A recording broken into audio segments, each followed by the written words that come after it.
Now then, the main factor in this kind of conditioning seems to me to be, as I said, the way in which we give children a sense of identity.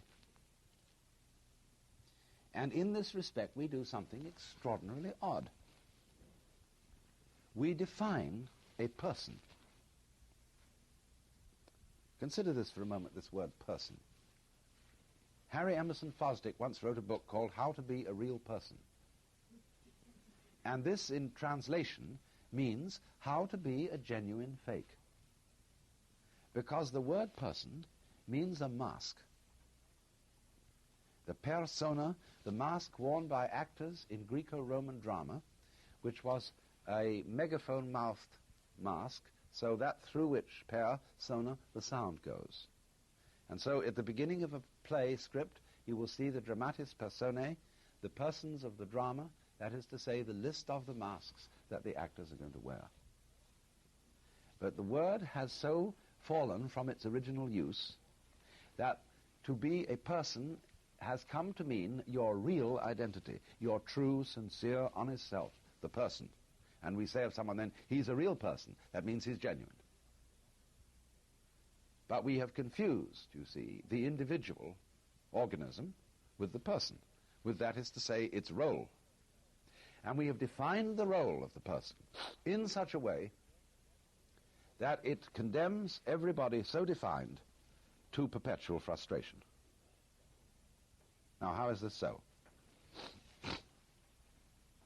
When you are a child, your parents, your peers, your teachers, your uncles and aunts are very anxious to define you. And what they are going to tell you is that you are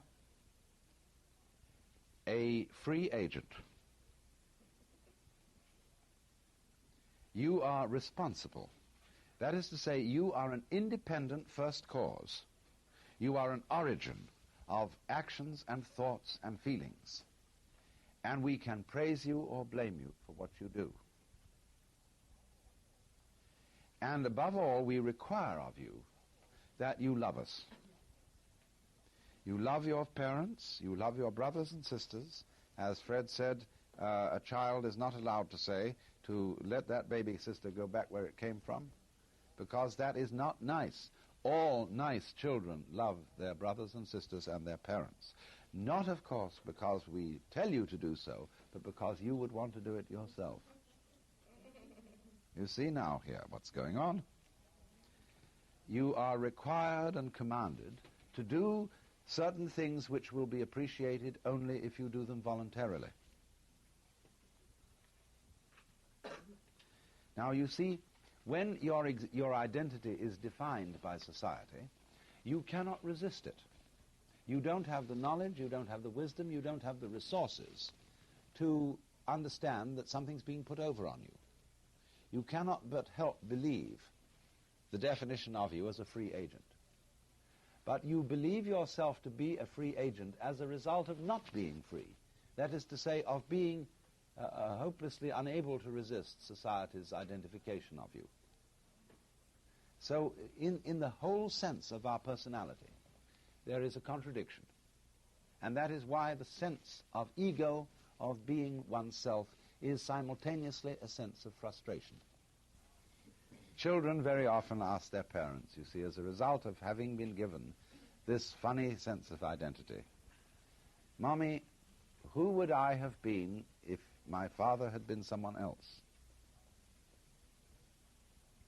This is a very common child's question, because the child gets the message from the parents using the English language, the French language, the German language, or whatever, that I am somewhat in my body. You gave me my body, but who am I to whom this was given? You see? You can say to a girl in our culture, "Darling, you're absolutely gorgeous. You're so beautiful." And she says, "How like a man. All you think about is bodies. I may be beautiful, but that's my parents gave me my body. But I want to be admired for myself and not for my chassis." And this poor girl is a chauffeur. She's alienated from her body. And she doesn't take any credit, doesn't assume any responsibility for being what she is physically, and this is, of course, as much true of men as of women. It is a common cultural attitude. We say, I have a body. We don't say, I am a body. We feel a very sharp distinction, in other words, between our consciousness, which is a kind of focused attention, together with all those actions that we are able to perform voluntarily, on the one hand, and on the other hand, everything both within us and outside us that seems merely to happen to us. Consider for a moment breathing. Do you breathe or are you breathed? You can feel it either way. If you become conscious of breathing, you get the sense that you are doing it in the same way as thinking or walking. But if you forget about it, it goes on, and you don't have to do it at all. That is why breathing exercises are fundamental in all meditation practices in the Orient, because you can understand through breathing and through the experience of breathing that there really is no differentiation between the involuntary experience and the voluntary experience. But when you set up game rules whereby you identify all that you do voluntarily with you and all that happens involuntarily with the other, with what happens to you, and then you put a gulf between these things, not realizing, and this is the secret that is never given away, that self and other are inseparable.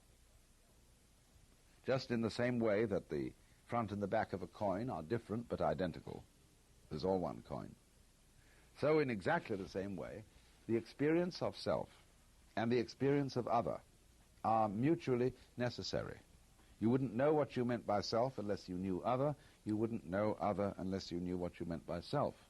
They are therefore polarities, like north and south pole of a magnet. They're inseparable. But that secret doesn't get out because civilized language and thought ignores the fact that all classes, all logical classes, and words are after all labels on classes, are so constructed that they are intellectual boxes, and every box which has an inside also must have an outside. And we think that insides exist apart from outsides, and outsides apart from insides. We don't realize that although they are opposed, they go together. And you see, that is the secret of the whole thing. That is what the child is not let onto. And so instead, the child is defined as a stranger in the earth, and not as a symptom of the earth.